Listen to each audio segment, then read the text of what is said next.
Nah, dulur ke perumahan nenek nggon jagongan warung VW. Aku Cak Supri. Aku Nadia Majid dan sekarang dari Washington DC kita menyambut sampean di tengah-tengah perumahan di Washington DC dulur. Yang di belakang ini adalah yang namanya row house. Itu apa? Bedanya Sangat karakteristik bedanya apa dengan dalam perumahan Washington lain? DC.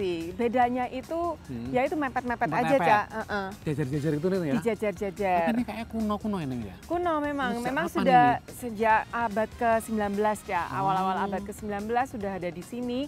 Dan kebetulan yang kita ini sekarang berdiri di belakang Mahkamah Agung Amerika. Mahkamah Amerika. Oh, jadi ini di dekatnya Mahkamah Agung Amerika ada perumahan biasa, penduduk biasa gitu ya? Kita emang di sini kita emang akan membicarakan masalah persoalan perumahan di Amerika nih. Nah, sama itu. dengan di Indonesia. Namanya Memang. juga ketersediaan rumah itu selalu Terbatas, apalagi Jadi, di Washington DC yang memang menjadi pusat pemerintahan Amerika Serikat, pekerjaan itu selalu ada lowongannya sehingga kebutuhan akan tempat tinggal selalu tinggi, Cak. masalahnya harga rumah di sini juga naik. Naik. Jadi tidak sesuai dengan artinya biaya atau misalkan bagian dari penghasilan.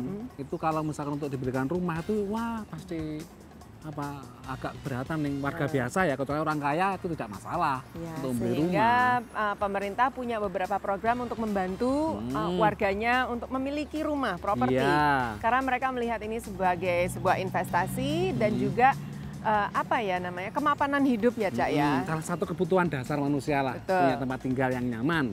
Nah, lewat berbagai kebijakan pemerintah seperti misalkan suku bunga yang rendah dan lain-lain. Tapi juga kemarin akhirnya karena terlalu kebablasan, akhirnya kemarin krisis rumah kan, tahun 2005 itu. ke sini ini. Iya, karena itu harga rumah tingginya setengah mati, Cak. Kemudian dibanting sama pasar, Dibanting sama sama kapitalisme pasar. seperti itulah, banyak yang bangkrut, nggak kuat bayar cicilan rumah, kemudian ditinggal begitu saja. Nah, sekarang sudah mulai stabil lagi harga rumah. Nah, tapi tidak hanya pemerintah nih. Apa? Di California juga ada orang-orang swasta. Ini kebetulan para seniman yang berkumpul bagaimana memikirkan rumah untuk rakyat miskin atau warga biasa lah yang tidak mampu membeli rumah yang besar. Oh gitu. Caranya unik, yaitu mengubah peti kemas yang sudah nggak dipakai itu menjadi rumah sederhana. Oh, Nah iya. kok iso? Dan mereka juga ikut di situ, ikut mencoba untuk bereksperimen bagaimana hidup di peti kemas yang disulap jadi rumah itu. Oh ngono. Ternyata nyaman loh, Ning. Nyaman dan enak. Wah, aku pengen lihat nih liputannya. Ditantau ya dulur. Seniman ini termasuk komunitas 20 orang yang tinggal di hunian terbuat dari peti kemas yang disulap agar layak huni. Hari ini Heather membantu instalasi saluran air dan listrik.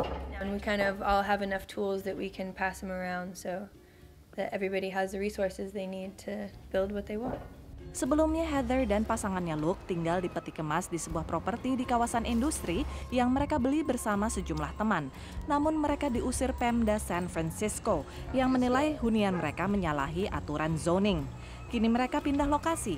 Bersama teman-teman, mereka menyulap sekitar 12 peti kemas menjadi hunian mungil dengan biaya $2.000 sekitar 28 juta rupiah.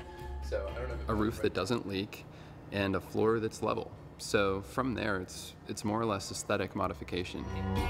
Selain menghemat biaya, ada manfaat lain bagi komunitas peti kemas. It's really interesting to be in this space because there are other people doing similar things, and just to have sort of this like richness of ideas and exchanges happening. Bisa jadi ada banyak komunitas peti kemas rahasia seperti ini di Amerika. People have been secretive about it because institutions impose large fines if you don't comply with their rules. Bagi mereka, komunitas peti kemas merupakan solusi kreatif menjawab sulitnya mencari hunian terjangkau di kota berjulukan The City by the Bay. Dari San Francisco, California, tim VOA. Nah itu nih kan, memang saya pikir rumah itu nggak perlu besar-besar. Kalau misalnya cuman punya anak satu atau punya atau apalagi harus single, bujangan atau cuman suami istri, itu ya mungkin nggak perlu besar-besar, peti kemas cukup. Di Indonesia tuh ada tren minimalis itu, Cak. Nah, Gimana mungkin itu? harus dicoba Yang kecil-kecil peti gitu? kemas jadi rumah. Nggak sumuk tadi. Nggak ngerti aku, tapi ya itu kan namanya minimalis kan, nggak ada macem-macemnya. Cuman kotak begitu Kotak aja. gitu Kemudian aja. dipasang di mungkin di mana di pinggir jalan. Lu di parani Dadi tikus. warung.